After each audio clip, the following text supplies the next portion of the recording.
Hello students, today we are going to start with the new chapter of our NCERT System of Particles. Okay, and this is very important portion because from now on we are going to proceed and study about rotational mechanics. We have studied kinematics till now, we have studied motion in a straight line, but from here the journey of rotational mechanics starts. Okay.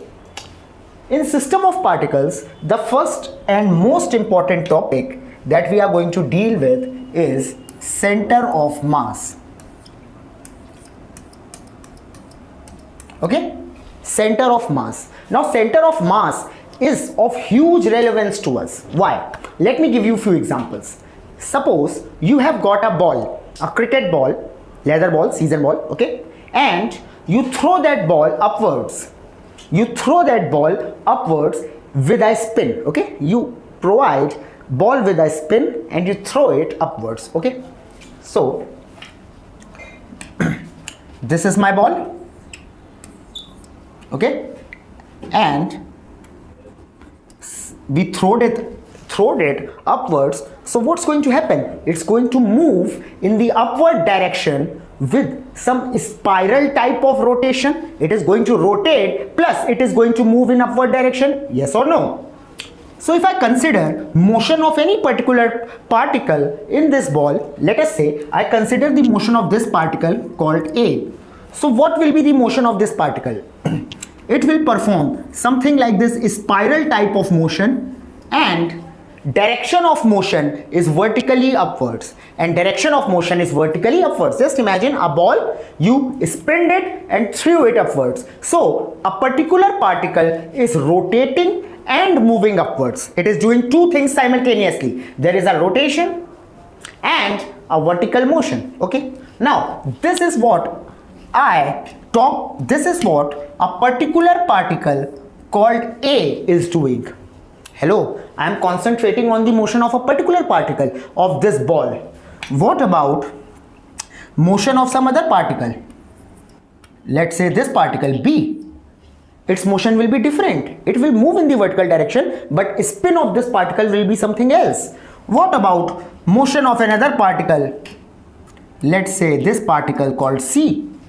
Now motion of particle C will also be different, and there are so many particles in this ball, innumerable particles.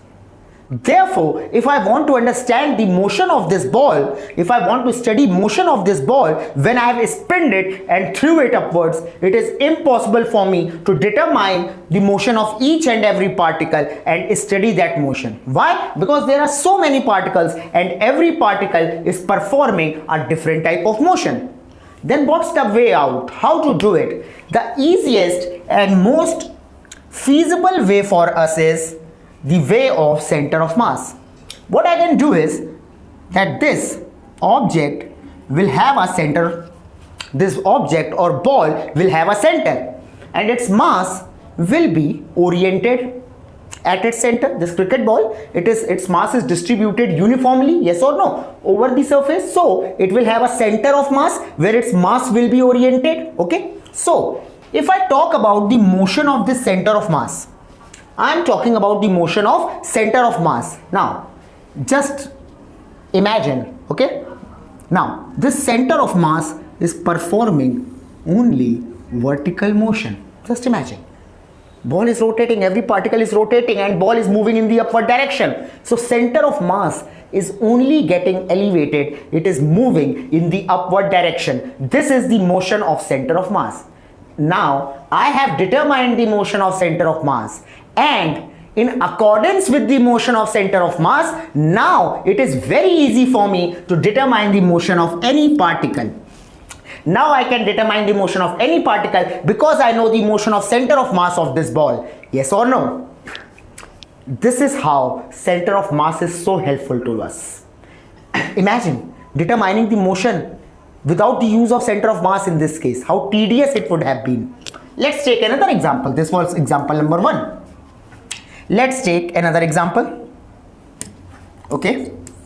Example number 2. Okay, I've got this marker. See, I've got this marker. Now what I do is I throw this marker. I throw this marker like this. I rotate it See, I provided a type of rotation to it, yes or no? And now I have thrown it like this. So what will happen? This marker will go like this and then it will fall. It will go like this and then it will fall. It means if I try to draw the motion, see, the motion will be something like this. This is my marker, okay, and I've thrown it. So if I talk about any particular particle, say this particle, so what is the motion of this particle? Let me call it F. So F is going to rotate like this, yes or no? Plus it is going to perform a projectile motion, yes or no? Because marker is rotating and falling. So marker is doing two motions at a particular time. At any instant of time, marker is rotating and performing projectile motion. So all the particles of this marker are also subjected to two type of motion. They are rotating plus they are performing projectile motion, yes or no? Now this is what I said about particle called F. What about any other particle? Now if I take any other particle of this marker, that particle will also undergo rotation plus projectile motion. But in that case, rotation will be a bit different. If I choose any other particle, it will also perform rotation and projectile motion. But in this case also, rotation will be a bit different. Therefore, to determine the motion of a marker or to study the motion of a marker with the help of individual motion of each and every particle is literally very tedious and awesome work. Not awesome, awful.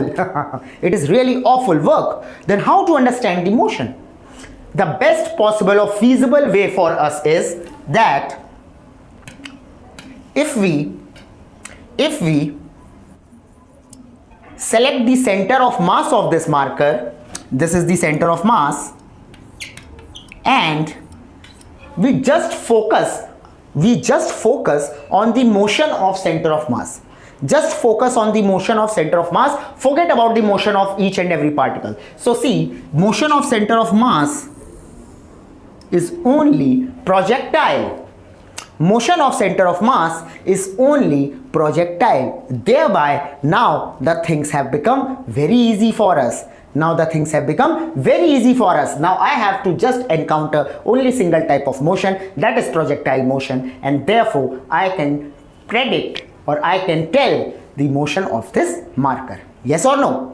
Therefore, we understand that by use of center of mass, our complex problems become very simple, and we can solve these problems with minimal efforts from our side. Such is the importance of center of mass. Let me give you one more example. Then you will understand that how relevant this center of mass is. Not only this, see, I take a very common example. Suppose I have got this wheel, okay? This is a wheel of a bicycle, anything. It is a wheel, okay? And this wheel is rotating. Okay? So, it is rotating since force is applied like this, and it is moving in the forward direction. But it is performing rotation also, yes or no? It is rotating also like this. It is rotating and moving forward. Tell me yes or no? Yes or no? Now, if I ask you what is the magnitude, and I tell and wait a minute, we also know the mass of this wheel. Say mass is m. Okay, let's say mass is m. Okay. Now I ask you what is the force that is applied on this wheel if it is moving with the velocity v and its mass is m. We all know that force is equal to mass into acceleration. Yes or no? Force is equal to mass into acceleration. But in this case, whose acceleration you are going to take? Whose acceleration will you take? You will say that, sir, we will take the acceleration of this wheel. You will say that we will take the acceleration of this wheel. My question is, which particle of wheel? See, this particle has got different acceleration. It is moving in this direction, its velocity is different. this particle has got different acceleration, this particle has got different acceleration, this has got different acceleration, and all these motions of each and every particle, they have combined together to form the motion of this wheel. So each and every particle is subjected to a different type of acceleration, yes or no? Each and every particle is subjected to different type of acceleration. So which acceleration are you going to take? Which acceleration are you going to take to determine the force acting on the particle? So dear students, in such cases, we always take the acceleration of center of mass. We always take the acceleration of center of mass. Okay, so in F equals to ma, A is the acceleration of center of mass. It is the acceleration of center of mass. Getting my point? Okay, now even if you calculate the momentum of this wheel, see what is the formula of momentum? P is equal to mass into velocity, yes or no? So mass you can take, I agree with it, but what about velocity? Whose velocity you are going to take? Velocity of each and every particle is varying, yes or no? Each and every particle has got different velocity. See, this will have v1 different direction, it will have v2 different direction, this will have v3 different direction, this will have v4 different direction. Velocity is a vector quantity, it has got magnitude plus direction. All these particles have different directions of velocity. All these particles have different directions of velocity. So velocity is different for all the particles. Which velocity you are going to take to determine the momentum? Again, so dear students, the answer is again same. We are going to take velocity of center of mass. We are going to take velocity of center of mass, and thereby we will be able to calculate momentum of this entire wheel. Thereby we will be able to calculate momentum of this entire wheel. Okay, so such is the relevance of center of mass. Even in the cases of collisions, which we will study in the later phases of this chapter, I will teach you, there will be set of lectures on it.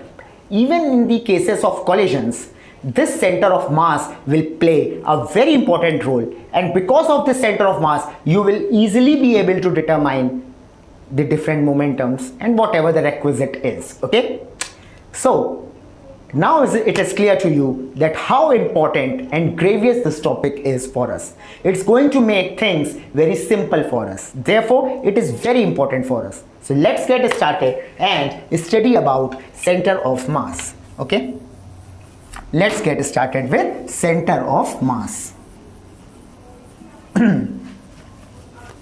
Now our first question is how to determine center of mass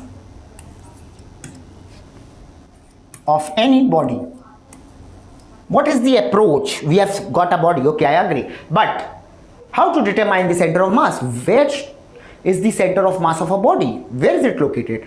How do we know? Is there any process by which we can determine the center of mass? So let's first explore this question and learn that how we can determine the center of mass of a body. Okay, so how to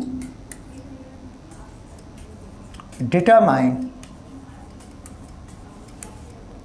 center of mass of a body.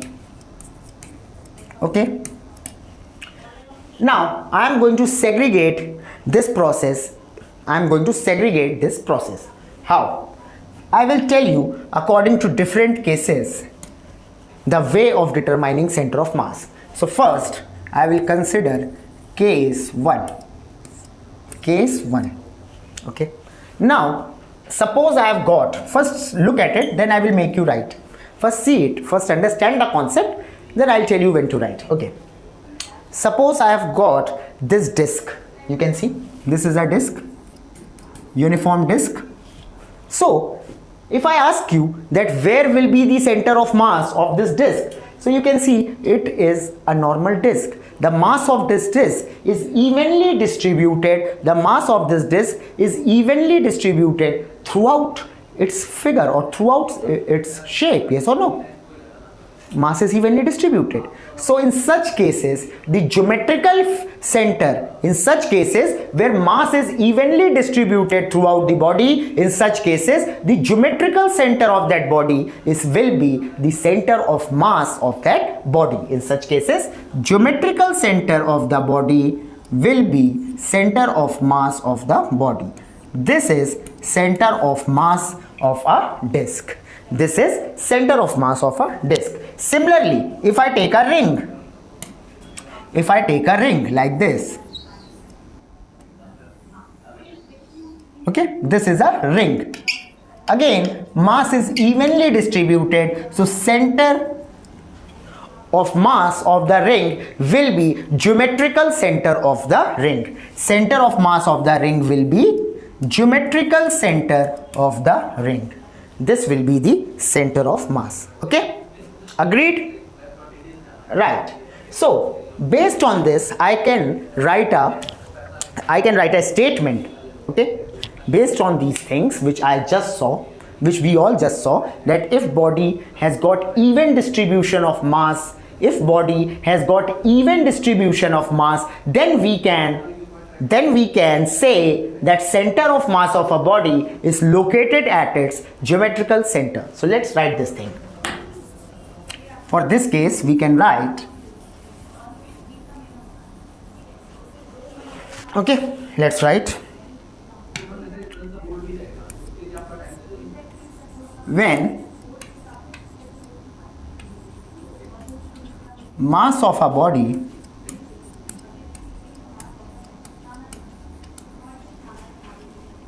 is distributed, when mass of the body is distributed throughout the body,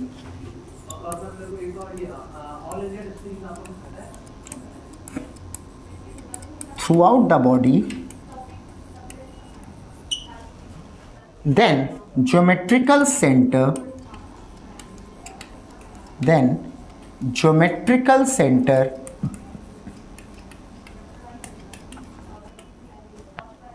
of body is its center of mass. Of body is its center of mass. Clear?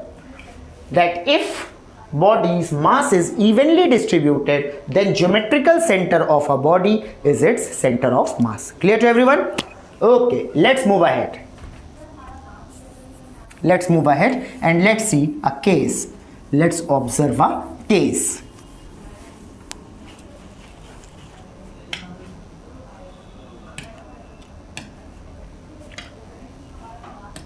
Okay.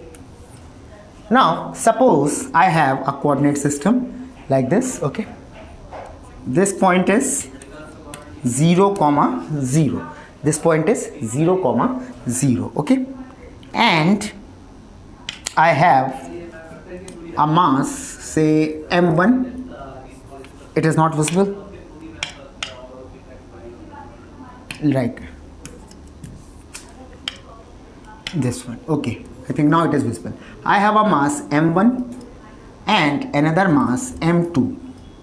Okay, the distance of m1 from the origin is r1 and distance of m2 from the origin is r2. Okay, now if I ask you what is the center of mass of this system, if I ask you what is the center of mass of this system, the system containing two masses m1 and m2, what is the center of mass of this system? And I have also provided you their coordinate with respect to origin. From origin, m1 is located at the distance r1, and from origin, m2 is located at the distance of r2. Yes or no? So you know, it is very easy. Their mass will lie, the center of mass, their mass, by the sentence their mass, I meant center of mass. Okay, so the center of mass of this system will lie somewhere in between them. You have this idea? It will lie, for this system, the center of mass will be somewhere in between them. Okay, so let's say here is the center of mass. RCOM of this system, somewhere in between them. This is where it will be. Yes or no? Then how to determine the coordinates of RCOM? How to determine the exact position that where center of mass is? See, I have taken abrupt case where I have taken two masses. I have given you the coordinates with respect to origin, and I am asking you how to determine the exact position of center of mass. So the way out is that RCOM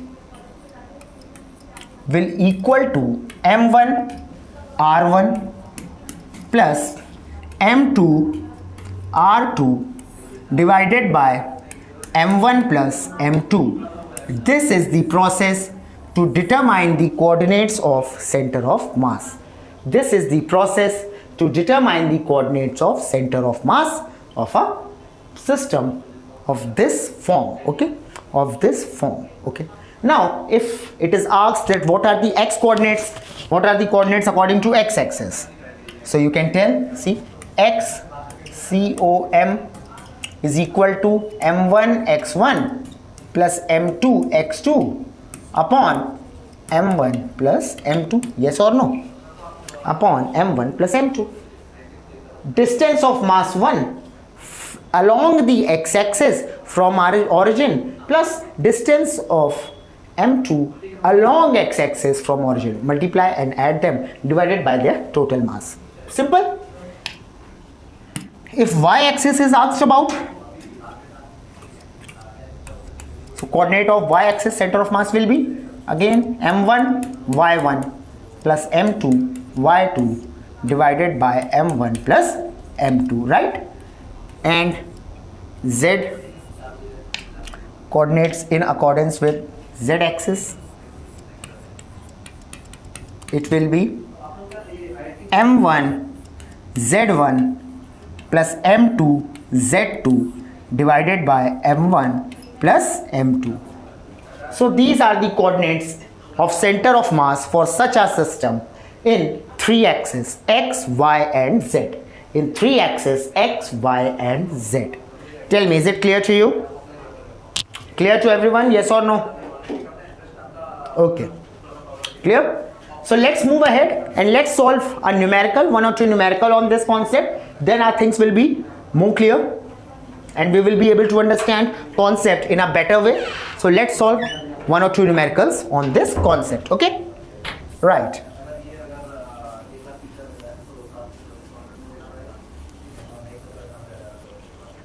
Okay, so let's take one question.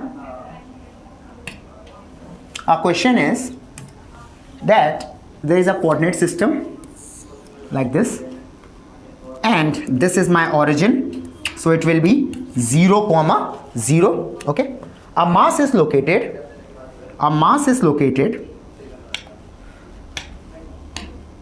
here at a point 1, 0.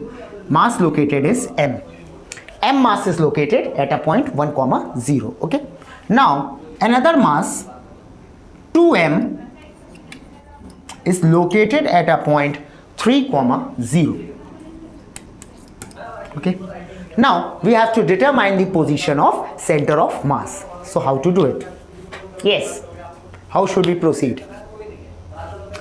It is very simple. We are going to apply that formula which we have just seen. Okay, since the body m and 2m are located along the x-axis, since these bodies are located along the x-axis, so obviously we know that this body's center of mass will also lie along the x-axis. This system's center of mass will also lie along x-axis. Pardon me, I said body in place of system, but you all are intelligent.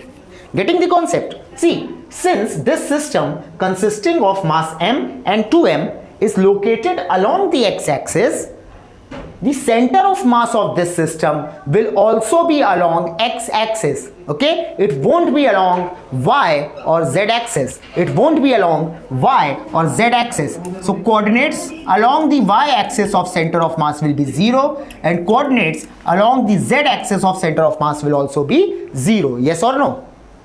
Agreed? Now let's find out the coordinates of x-axis, or coordinates of center of mass along the x-axis. Let's find it out. So x COM, coordinates of center of mass along x-axis, will equal to m mass into distance of the mass from origin along x-axis. So m into 1. Yes or no? M into 1 plus this is 2m, and the distance from origin along x-axis is 3. So 2m into 3 divided by total mass, that is m plus 2m. What are we going to get? We are going to get 7m upon 3m. 7m upon 3m. M cancels out and the value is 7 upon 3. So this is the position of center of mass along x-axis. This is the position of center of mass along x-axis. If I mark it, see, it will be somewhere here, 2 points, some closer to this 2m mass. We can understand it. Why? Because 2m mass is just double of this m. So center of mass has shifted towards the greater mass. So the coordinates are 7 upon 3, 0. Okay, center of mass. Clear? Is this question clear to us? Yes or no? Okay. Now let's solve another question. Let's solve another question on this concept.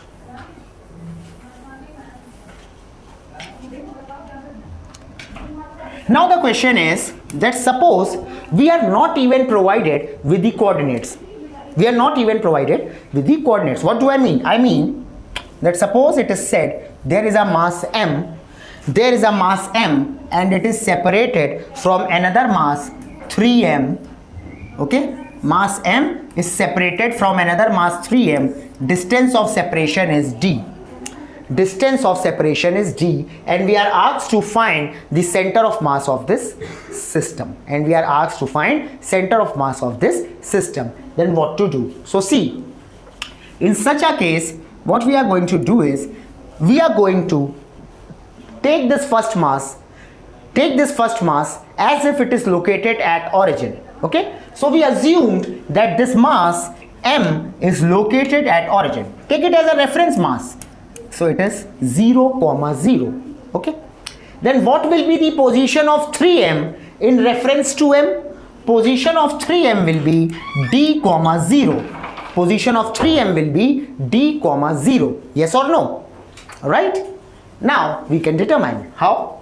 So obviously, since it is lying, this system is lying along the horizontal axis or x-axis, it won't have any coordinates of center of mass along y or z-axis. So we will calculate the coordinates of center of mass along x-axis. So x, center of mass, will equal to m into 0, okay, located at 0, 0, plus 3m into d divided by total mass, that is m plus 3m.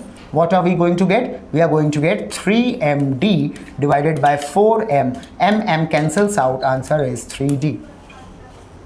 3d upon 4. Answer is 3d upon 4. So a point closer to 3m mass here.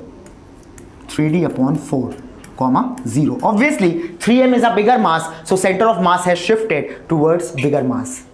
Clear? Okay.